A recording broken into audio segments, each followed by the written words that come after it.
Hello, আসসালামু আলাইকুম। আজকে নিয়ে আসছি মজাদার এই রুই মাছের রেসিপি। তো দেখতে দেখেন কতটা লোভনীয় লাগছে। ঘরে রুই মাছ থাকলে আপনি এই রেসিপিটা ট্রাই করে দেখতে পারেন।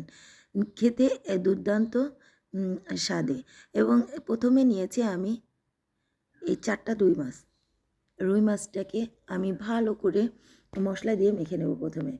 ১ম এ দেব লবণ, তারপরে দিব হলুদ, তারপরে দিব উম আ তারপরে দিব মরিচ। তো হলুদ হালকা মরিচ গুঁড়া যাতে একটু ঝাল, ঝাল একটা ভাব আসে এই যখন আমি ফ্রাই করব। তো আমার মাখা হয়ে গিয়েছে। তারপরে আমি দিব একটু সরিষার তেল। তা আমি আবারও মেখে নেব মাছগুলাকে। তো দেখেন আমি মেখে নিচ্ছি। তো এভাবে মেখে আমি ১০ মিনিট রেখে দেব। ১০ মিনিট পর আমি এটাকে তেলে ভাজবো। দেখেন এইখানে আমি তাওয়াতে ভাজছি, আপনি ফ্রাই প্যানে ভেজে নিতে পারেন। তো আমি ৫ মিনিট মতো ভাজবো, একদম ক্রিস্পি করে ভাজবো। আপনি চাইলে হালকা ভাজতে পারেন। অনেকে ঝোলে যখন মাছ দেয় তখন একটু হালকা করেও অনেকে ভাজা পছন্দ করে। কিন্তু আমি এই রুই মাছটাকে আমি ক্রিস্পি করে ভেজে নেব। তো দেখেন আমার ৫ মিনিট পরে আমি ক্রিস্পি করে ভেজে নিয়েছি। আর এইটা উল্টে পাশেও আমি ৫ মিনিট ভেজে নেব। তো ৫ মিনিট হয়ে গিয়েছে। আমার এই যে দেখেন ক্রিস্পি এবং সুস্বাদু খুবই লোভনীয় লাগছে এই ভাজাতেই। তো এখানে আমি এটা তুলে নেব। তুলে নিয়ে আমি তারপরে এই তেলেই আমি একটু জিরা দেব, তারপরে দিব মেথি, তারপরে দিব এখানে আদা আর একটু কাঁচামরিচ। একটু ভেজে নেব, তাওয়াতেই রেখে দেব।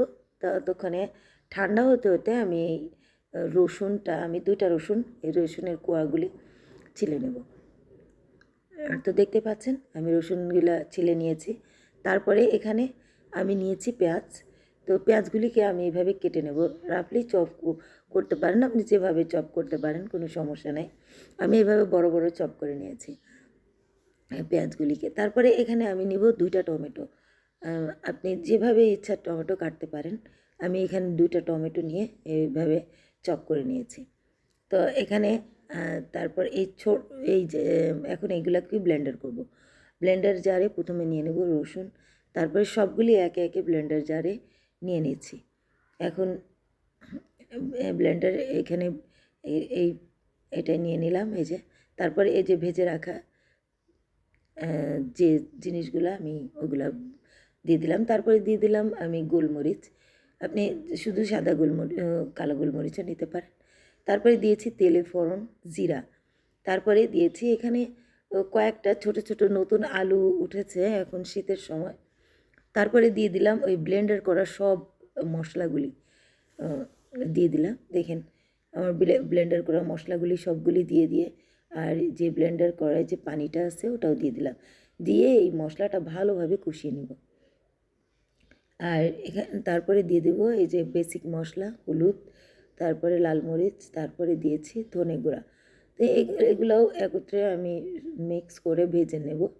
তো এখানে তারপরে এখানে দিয়ে দিলাম সাদা সরিষা বাটা লাস্টে।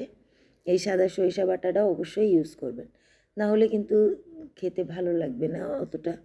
এইটা দেওয়াতে আপনার টেস্ট অনেক গুণ বেড়ে যাবে। তারপরে এখানে দিয়েছি মাছ। এই মাছগুলা তুলে রাখা মাছগুলা আপনি দিয়ে দিবেন। তো মাছ একটু এই যে সব মশলা আছে এর ভিতরে একটু আপনি ভুনে নিবেন। মশলা যাতে এই মাছের ভিতরে ঢুকে যায়। তারপরে আমি একটু ঢাকনা দিয়ে ঢেকে আ দমে একটু রান্না করব। তারপরে দিয়ে দিব গরম পানি এখানে। তো আমি গরম পানি এড করে দিলাম এখানে। আপনি চাইলে একদম শুকায় নিতে পারেন আর চাইলে একটু ঝোল নিতে পারেন। আমি হালকা একটু ঝোল, ঝোল রেখেছি। তারপরে এখানে দিয়ে দিলাম কাঁচামরিচ। তারপরে দিয়ে দিলাম ধনেপাতা। দিয়ে আমি আর হালকা একটু ২ মিনিট আর একটু রান্না করব।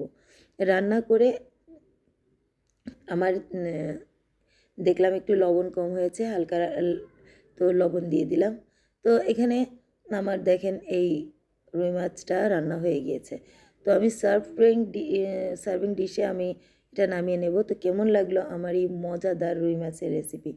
একবার ট্রাই করলে আপনি বারবার রুই মাছ আনলেই এই রেসিপিটাই ট্রাই করবেন। দেখতে কতটা লোভনীয় লাগছে, আপনি একবার ট্রাই করে দেখতে পারেন। তো কেমন লাগলো? প্লিজ লাইক দিবেন, শেয়ার দিবেন, কমেন্টে জানাবেন।